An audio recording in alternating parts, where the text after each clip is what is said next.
According to the World Integrated Trade Solution Portal, the number of metals products exported from the United Kingdom to the world in 2018 was 22,340,861.85 dollars, while the import amount was higher than the export, which was 32,474,058.8 dollars.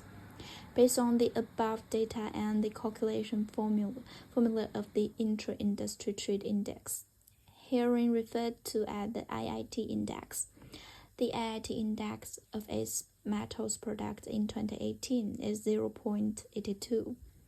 The IIT Index suggests that the closer the index to unity, the more is the level of intra-industry trade in the particular industry.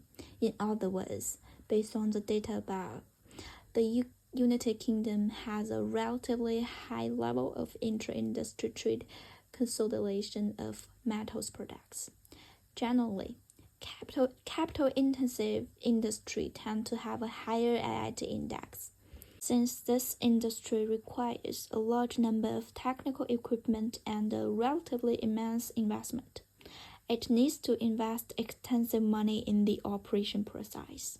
Therefore, changes in the value of its IIT index would have a non-negligible impact on the United Kingdom trade policy. On the one hand, in 2018, the export value of United Kingdom metals was less than the import value, which resulted in the unfavorable balance of trade.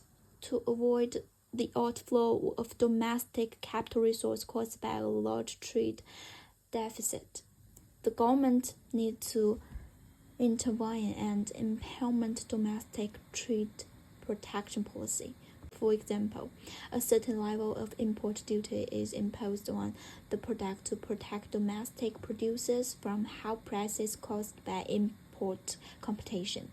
This method, known as the Corn Laws, was used by the United Kingdom in the early 19th century to protect its agriculture from import competition.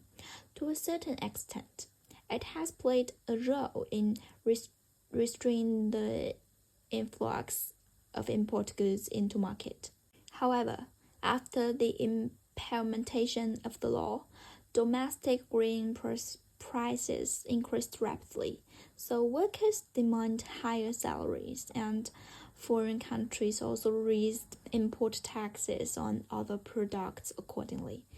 It was finally abolished in 1846. Therefore, taking into account the current situation of the international trade, it is a method that can be considered the implement of the tariff trade policy to an appropriate degree.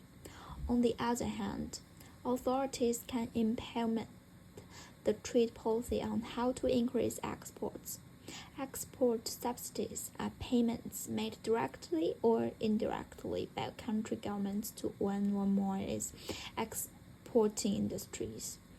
This move will help to increase the export volume to metals products in the United Kingdom and increase the level of export output to a certain extent.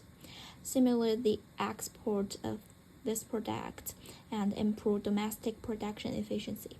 However, the WTO only allows the use of this subsidy strategy for primary products, so it is use restricted. In addition, since export subsidies support the transfer of goods from the internal market to the world market, the negative effect is an increase in internal market prices. Some countries in the world have laws to prohibit the use of this trade policy.